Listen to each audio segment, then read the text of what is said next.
할렐루야. 네, 여러분 반갑습니다.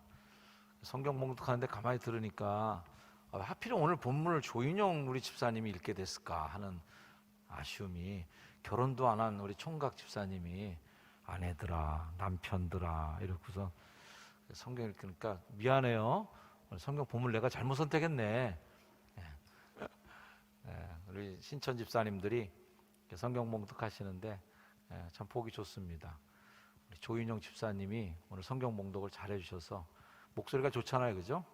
아내들아 이와 같이 자기 남편에게 이렇게 하니까 든든합니다. 저보다 목소리가 훨씬 좋아요, 우리 조인영 집사님이. 1년 중에 가장 짧은 달 2월 달인데 정말 빨리 지나간 것 같아요. 선거에 코로나에 다른 나라 전쟁 소식에 정신없이 시간을 보내다 보니까 벌써 2월의 마지막 주일입니다. 가끔 주변도 좀 돌아보고 또 뒤돌아보면서 여러분의 삶을 잘 관리해 나가는 삶의 여유가 있기를 주의 이름으로 축복합니다. 우리가 베드로전서 쭉 강해 이어오고 있는 중에 오늘 3장으로 넘어왔습니다. 3장 넘어오면서 조금은 긴장감이 좀 늦춰지고 일상의 삶, 특히 가정에 대한 이야기를 오늘 해주고 계세요. 우리가 잘 아는 바대로 일상과 신앙이 따로 뗄래야 뗄 수가 없죠. 그런 의미로 보면 오늘 말씀은 궁극적으로 본다면 실생활에 대한 조언처럼 들리지만 사실은 신앙생활에 대한 아주 중요한 말씀이다 라고 해도 과언이 아닐 겁니다.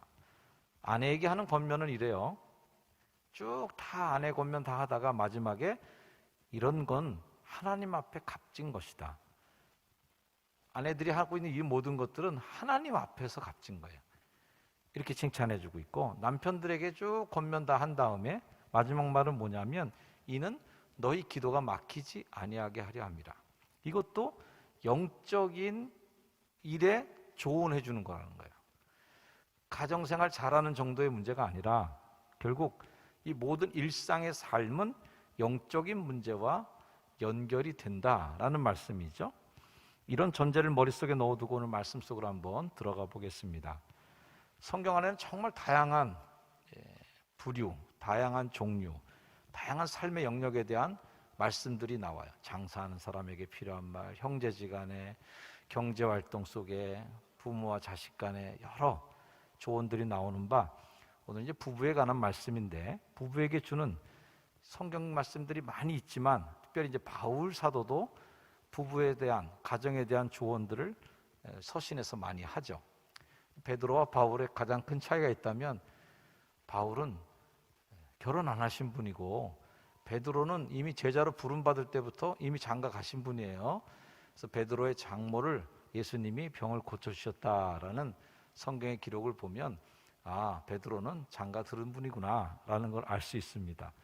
어쨌든 베드로가 다른 바울 서신과 조금 다른 점이 있다면 불신자 남편 또는 믿음이 좀 더 약한 남편을 두고 있는 아내들에게 주는 권면이다는 겁니다.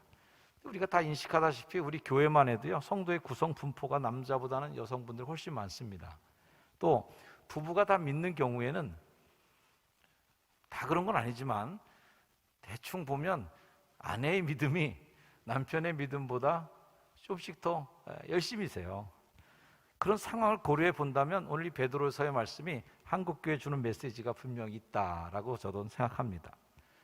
또 젊은이들이 이 자리에 있다면 좀 새겨 들어주세요. 자녀들을 결혼시킬 때 신앙 좋은 남편 만나야 된다, 신앙 좋은 며느리 와야 된다라고 하는 것, 어떻게 보면 고리타분한 우리 신앙 가진 부모님이 잔소리하는구나 라고 생각하실 터인데 그렇게만 여기지 않기를 바랍니다. 다 살아본 분들의 경험의 축적에서 나온 지혜의 말씀이에요. 종교는 각자가 누리는 취미생활이나 식성이, 누구는 채식 좋아하고 육식 좋아하는 이 정도의 차원을 뛰어넘는 겁니다. 부부가 종교가 다를 경우에 발생하는 갈등은 의외로 심각할 수 있다라는 거예요.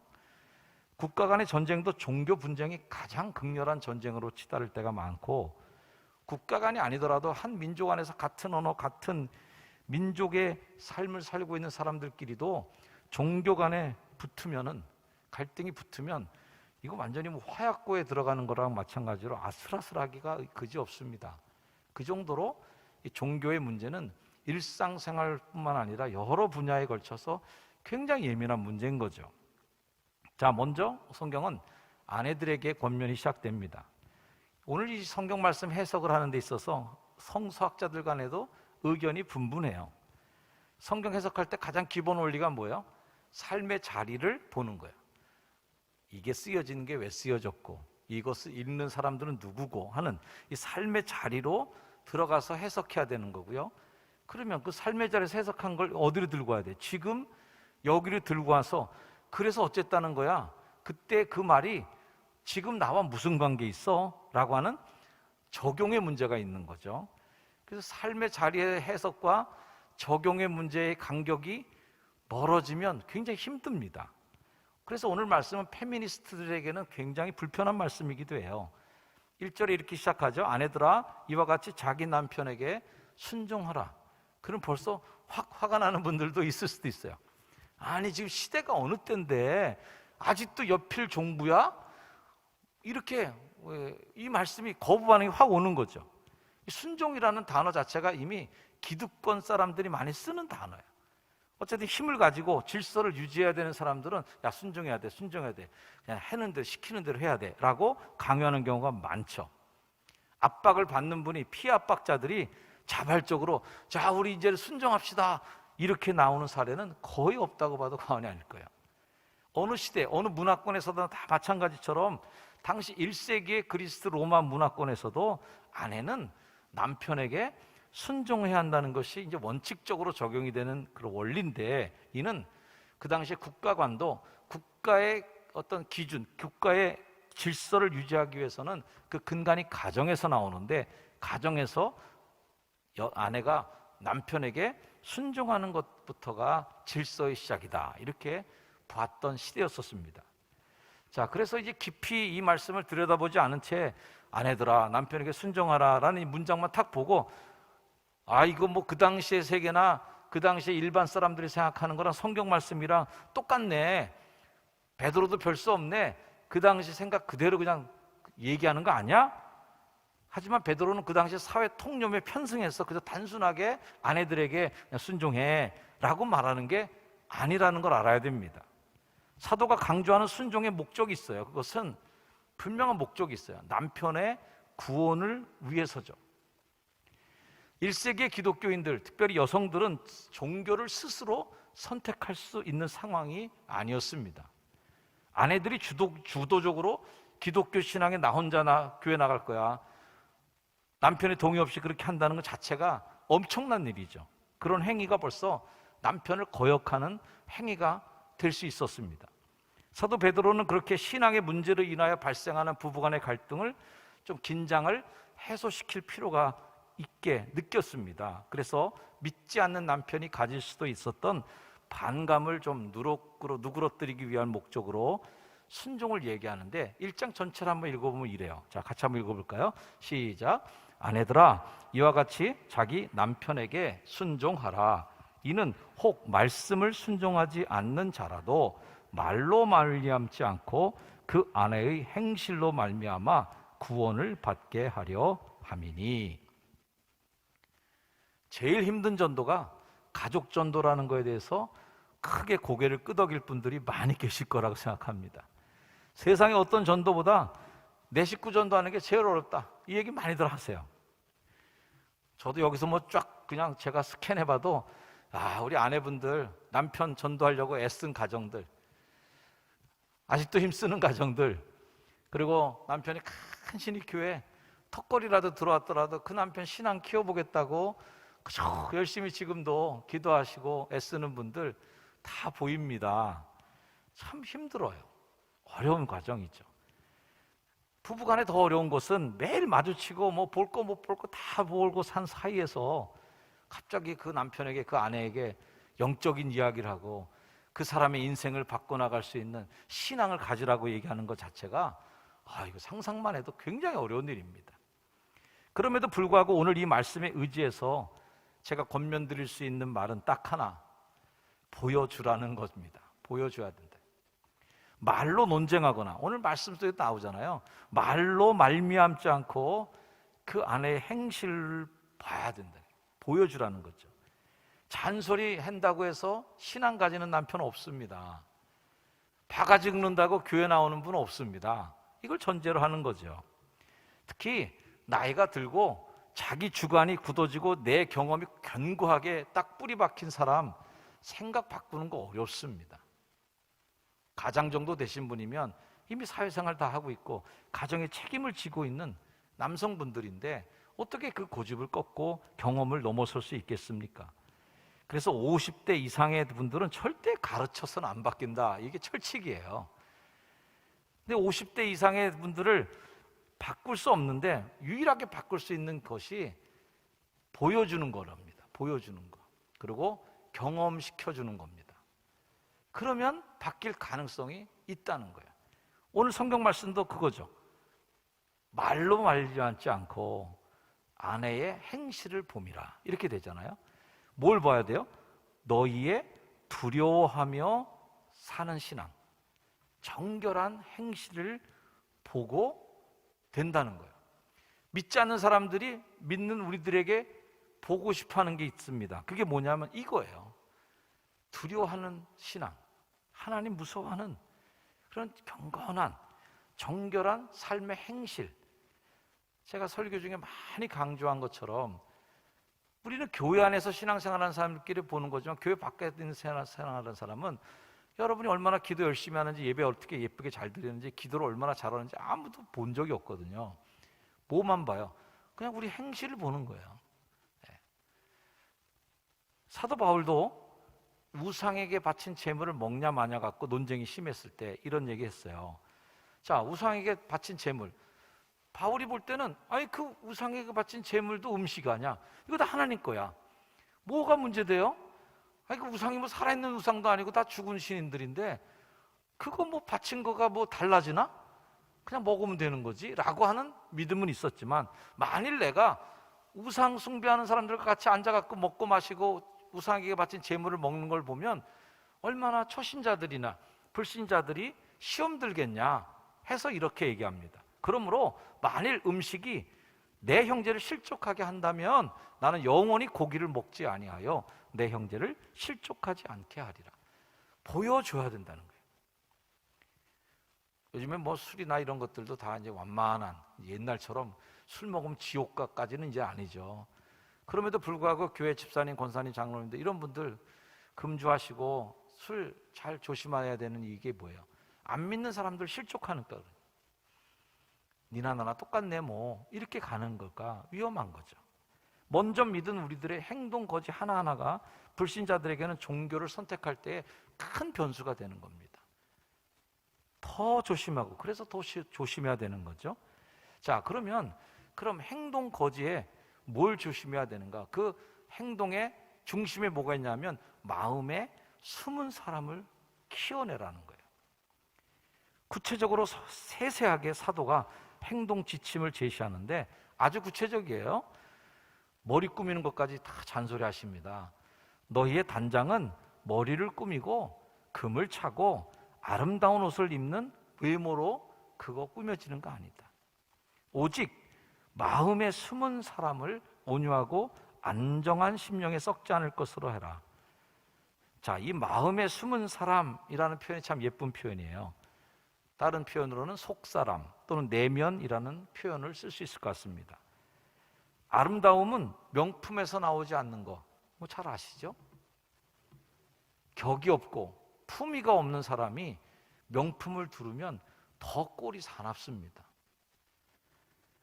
보석이 품위와 격조를 보증해 주지 않습니다. 마음에 숨은 사람이 예뻐야 되는 거죠. 내면을 보시는 하나님, 이거에 대한 성경 말씀은 뭐 성경에서 수백 구절도 찾아낼 수 있지만 대표적으로 보면 사무엘이 사울을 고르려고 하는데 사울이 얼마나 잘생겼는지, 용모는 붉고 뭐 하여튼 뭐 머리가 얼마나 숱이 많은지 말이죠. 머리를 휘날리는 그런 멋있는 구척장신에다가 완전히 테리우스 같은 남자가 사울이었어요. 그래갖고 홀딱 반한 사무엘이 야, 이 사람이 왕 되면 좋겠다고 할 때 하나님 뭐라 그래요? 야, 용모와 키 보면 안 돼. 나 이미 그를 버렸어. 내가 보는 것은 사람과 같지 않다. 사람은 외모 보지만 난 중심을 봐 라고 말씀하시는 대목이죠. 못생기신 분이 마음에 나는 거 아니야 혹시 지금요?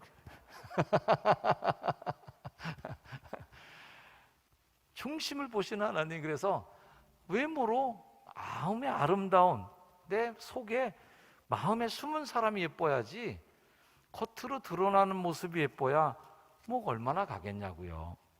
그래서 그 마음에 숨은 사람이 어떻게 키워야 되냐면 오늘 성경 말씀은 두 가지예요. 온유하고 안정한 심령을 가져야 된다는 거예요. 자, 온유가 젠틀한 것은 뭐 익히 아는 표현인데 안정한 심령이 뭐야 할 때 영어로는 quiet spirit이라고 돼 있더라고요. quiet가 뭐예요? 그냥 조용하고 말 없는 거죠. 뭐 주석을 참조해 보니까 이 quiet spirit이 뭐지? 안정된이라고 하는 말의 원어적인 뜻을 보면 peaceful이라는 표현이 됩니다. 평정심이라고 볼 수 있어요. 모두가 뭘 얘기해도 평정심 딱 지켜내는 거예요. 마음을 지켜내는 거예요. 온유하다는 것은 마음의 동요를 일으키지 않고 부드러운 것이고요. 젠틀하게 받아요. 그러니까 마음의 속사람이 아름다운 사람은 젠틀하게 대해줍니다. 남편을. 남성분들 아멘이십니까?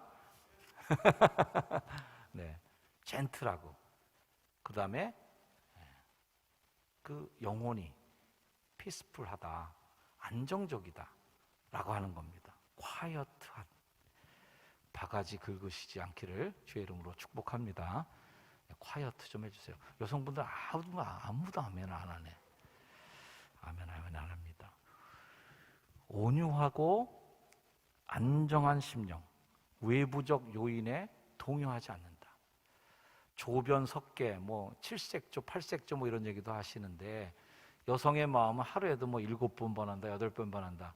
우리 효성중학교 여성 성도님들은 한 분도 그런 분이 없으시기를 축원합니다. 네, 그렇게 표현하면 안 된다는 거죠. 안정된 심령. 이런 성품은 하나님이 볼 때 값진 거라는 거예요. 아주 값진 여인으로 본다는 거예요. 다른 역본에는 이 안정된이라는 표현을 이렇게 번역했습니다. 의미가 좀 이해되리라고 제시하면 정숙한, 뭐 안정된, 고요한, 조용한, 뭐 이런 내면의 아름다움, 속 사람이 갖고 있는, 숨겨진 속 사람이 갖고 있는 덕목들이죠. 자, 여기까지만 얘기하면 우리 여성분들이 우리 억울해라고 할까봐 남편들라도 있습니다. 남편분들 이제부터 준비하세요. 아내에게만 요구하고 남편들에게 아무것도 안 해서 섭섭할 텐데 남편이 지켜야 될 게 있습니다. 자, 한번 크게 읽어주세요. 시작. 남편들아, 이와 같이 지식을 따라 너희 아내와 동거하고 그를 더 연약한 그릇이요 또 생명의 은혜를 함께 이어받을 자로 알아 귀히 여기라. 이는 너희 기도가 막히지 아니하게 하려 함이라. 자, 이 먼저 지식을 따라 너희 아내와 동거하라는 겁니다. 이 동거라는 말이야 우리가 다 알겠지만 지식을 따라가 뭐야? 아니 뭐 아내랑 동거하는데도 뭐 지식이 필요해? 이 결혼이라는 제도는요 그냥 동물적인 결합이 아닙니다. 그냥 욕망의 결합, 그냥 욕구를 채우는 결합이 아니라는 거죠. 결혼이라는 제도는 하나님이 만드신 아주 귀한 시스템인 것을 아는 지식이 필요하다는 거죠.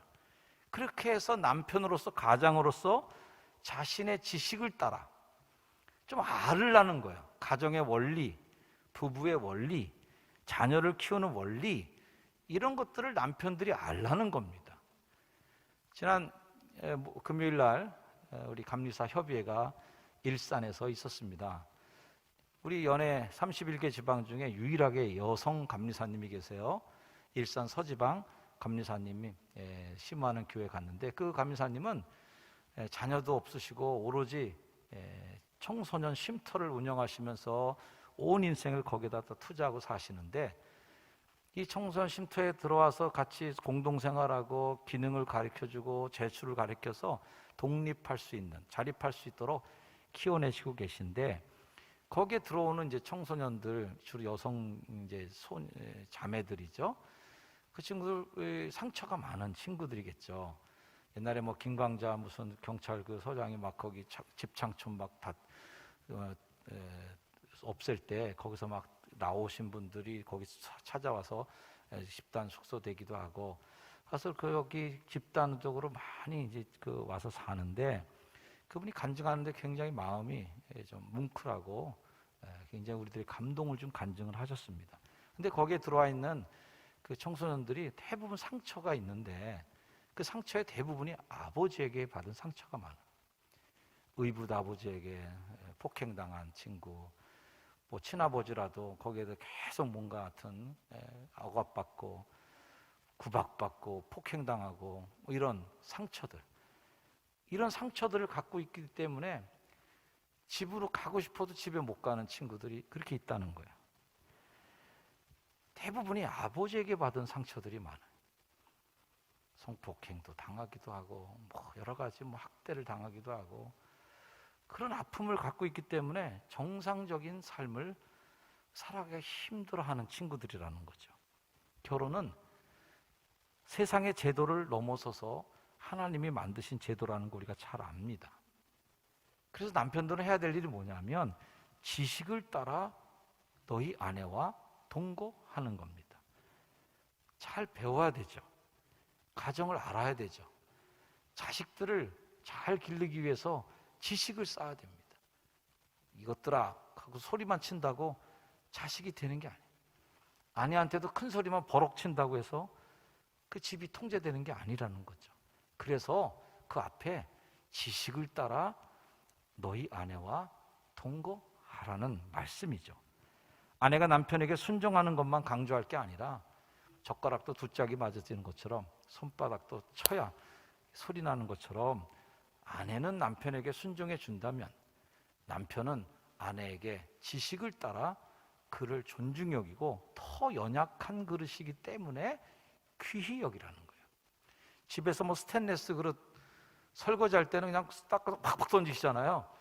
근데 유리 접시라든지 뭐 이런 거 사기 연약한 것들은 어떻게 하세요? 함부로 던지지 않잖아요. 더 귀히 여기고 더 조심스럽게 다뤄줘야 돼요. 자, 순종하라고 아내에게 명령했으니까 좋아, 남편도 어깨 딱 펴고 좋아, 순종해. 그러고선 복종을 강요하고 군림하는 게 아니라 오히려 연약하기 때문에 더 귀히 여기고 아끼라는 거예요. 약하다고 함부로 하고 약자라고 그래서 무시하는 사람은 분명히 그분은 잘못된 품성을 갖고 있다고 생각합니다. 약자에게는 강하고 강자에게는 비굴한 사람, 이 사람은 분명히 밖에서는 힘이 없는 거예요. 그러니까 자기 열등감을 가정에게 드러내는 사람들이 있단 말이죠. 바깥에서 무시당한 일들, 바깥에서 이렇게 스트레스 받은 것들을 괜한 약자에게, 집에 와서 아내에게, 자식들에게 그걸 풀어낸다면 이거는 아니 될 일이죠. 오히려 연약한 그릇이기 때문에 더 귀히 여기고 더 조심해 주는 거죠. 그렇게 내 기분 내키로만 내키는 대로 하는 것은 동물이나 야만인들이나 하는 거죠. 성숙한 인격자는 뭐예요? 약자를 배려하고 오히려 자기보다 연약한 사람은 더 밑으로 내려가서 위해 주는 게, 그게 강자의 여유고 그게 멋있는 인품이죠. 또 하나는 생명의 은혜를 함께 이어받을 아내로 보라는 겁니다. 아내를 대하는 남편의 영적인 태도죠. 생명의 은혜를 함께 이어받을 자로 알아 귀히 여기라. 자, 이 말씀은 1세기 기독교인들이 이걸 읽을 때도 약간 갸우뚱했을 거예요. 1세기 여성들은 모든 면에서 남성과 비교가 되지 않을 정도로 위치해 있죠. 영적인 면에서도 내가 주도자고 너는 그냥 하급한 것으로 이렇게 봤는데, 예수님이 주신 보혈의 피로 주신 이 구원의 은혜는 동등하다는 거예요. 생명의 은혜를 함께 내가 주는 게 아니라 함께 이어받을 평등한 존재로, 귀한 존재로 여기라는 겁니다. 자, 우리 남편들이 이런 일을 해야 되는 일은 뭐예요? 기도가 막히지 않게 하기 위해서. 이 말이 뭘 의미하는지는 경험해 보신 분들은 더 설명이 필요 없는 말일 거예요. 아내랑 다투거나 아내에게 불편함이 있거나 뭔가 가정에 뭔가 껄끄러운 일이 있으면 뭐부터 안 돼요? 기도부터 안 돼요. 오죽하면 예수님도 재물을 드리려다가 형제랑 불화한 일 있으면 그거 가서 재물 드려봐야 뭐 하겠어요? 속에서 부글부글 끓기나 하고 욕이나 나오고 있지. 그렇게 하는 거 아니라는 거예요. 그래서 기도가 막히지 않게 하기 위해서라도 아내와 좋은 관계를 유지하라는 겁니다. 모든 관계의 기본에 부부 관계가 틀어져 버리면 기도가 안 된다는 걸 성경은 알고 있는 거죠. 남편들은 사회생활하면서 얼마나 힘든 삶을 살아갑니까? 여러 가지 어려움들 겪고 무거운 짐도 있는 거죠. 그러면서 기도하면서 하나님께 좀 맡기고 기도하면서 그걸 풀어내면서 가야 되는데 아내와의 관계가 원만하지 않으니까 기도가 막히는 거예요. 기도가 막히면 기가 막히는 일이 생기는 거죠. 복도 못 받는 거죠. 왜? 자신의 일을 뚫어나갈 힘이 없는 거예요. 주의 일을 힘을 얻어야 되는데 기도가 막히니까 안 되는 거죠. 아내와의 원만한 관계가 바탕이 되는 것을 기억하시기를 주의 이름으로 축원합니다. 자, 제가 그래서 여러분들에게 함께 읽어보기를 원하는데 제가 아내들아 그러면 우리 아내분들이 그 밑에 있는 말씀을 읽어주시길 바랍니다. 자, 이제까지 배운 것 복습해 보는 거예요. 아내들아,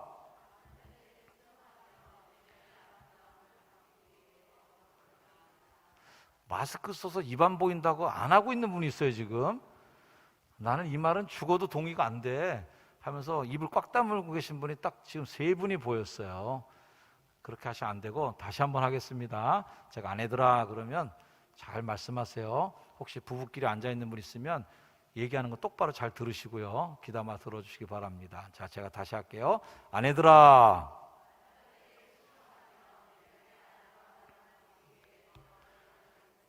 아멘입니까? 자, 남편들도 있어요. 남편들에게도 한번 해보겠습니다. 자, 똑같은 요령으로 하겠습니다. 남편들아,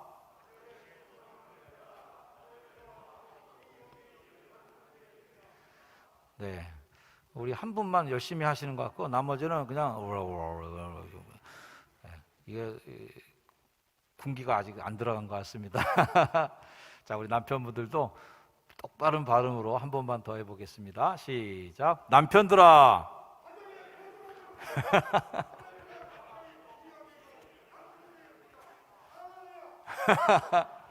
제가 이한내 권사님께 꼭 물어보겠습니다. 이대로 살고 계신지. 오늘 제가 설교를 마치는데 왠지 오늘 주례사를 한 것 같은 기분이 드는 건 뭔지 모르겠어요. 이거 주례사를 했나 내가 하는 마음이 드는데요. 우리 효성중앙교회 성도들의 가정이 행복하기를 진심으로 바랍니다. 가정이 행복할 때 교회도 건강해지는 거 아시죠?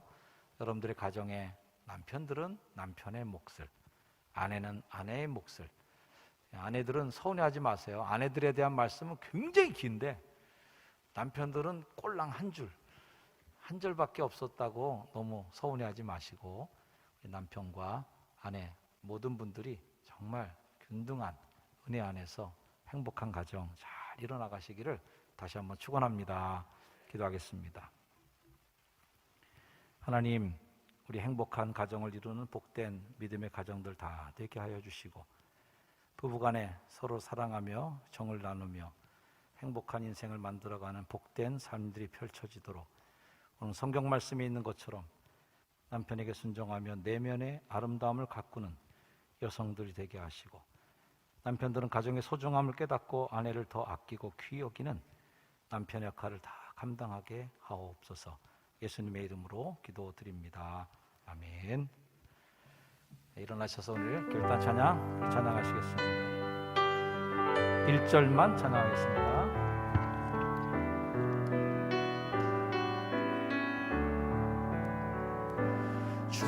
주께 두 손 모아 비나니 그 신 은총 베푸사 밝아오는 이 아침을 환히 비춰주소서. 오 주 우리 모든 허물을 보혈의 피로 씻기어 하나님 사랑 안에서 행복을 갖게 하소서. 서로 믿음 안에서 서로 소망 가운데 서로 사랑 안에서 손잡고 가는 길 오 주 사랑의 종소리가 사랑의 종소리가 이 시간 우리 모두를 감싸게 하여 주소서. 잠시 우리 가정과 아내를 축복하고 남편을 축복하며 기도하고 돌아가겠습니다. 우리 가정에 우리 부부의 사랑의 종소리가 울리고 그 사랑의 종소리가 우리를 감싸게 하여 주셔서 행복한 가정을 이루어 하나님 나라를 이루어가는 복된 믿음의 가정 되게 하옵소서. 우리 함께 기도합니다. 아버지 하나님 감사합니다. 우리 교회 신실한 믿음의 가정을 주시고 하나님 축복을 해주시니 감사합니다. 아내는 남편을 순종하며 잘 섬기게 하시고 내면의 아름다움을 가꾸는 귀한 여성들이 되게 하시고 남편은 그에 또한 반응하여서 아내를 더 귀히 여기고 연약한 자로 여기고 사랑하여서 하나님 나라 유업을 이어받는 귀한 영적인 하나님 동반자로서 그 길을 가게 하여 주시옵소서. 기도가 막히지 않게 하시고 하나님 앞에 값진 것을 잘 이뤄나가는 복된 남녀가 되어서 하나님 나라를 이뤄나가는 축복의 가정 부부가 되게 하여 주시옵소서. 아멘. 이제는 자신을 희생함으로 어떻게 관계를 맺어야 될지 몸으로 보여주고 알려주신 우리 구주 예수 그리스도의 그 크신 은혜와 지금도 가정을 만드시고 부부를 하나 만들어 주셔서 행복을 갖고 가도록 우리 가정을 축복하시는 하나님의 그 크신 사랑과 우리 가정 안에 내주하시고 인도하셔서 우리를 앞서 끌어가시고 동행하시는 성령님의 인도 역사가 우리의 모든 가정 위에 그리고 전쟁의 비극 앞에 떨고 있을 우크라이나의 국민들과 또 함께 화해의 악수를 청해야 될 러시아에도 그리고 이 한국 땅에 여와 야를 다 아우르는 대한민국 국민들 모두에게 이제로 영원까지 늘 항상 함께하여 주시기를 간절히 축원하옵나이다. 아멘.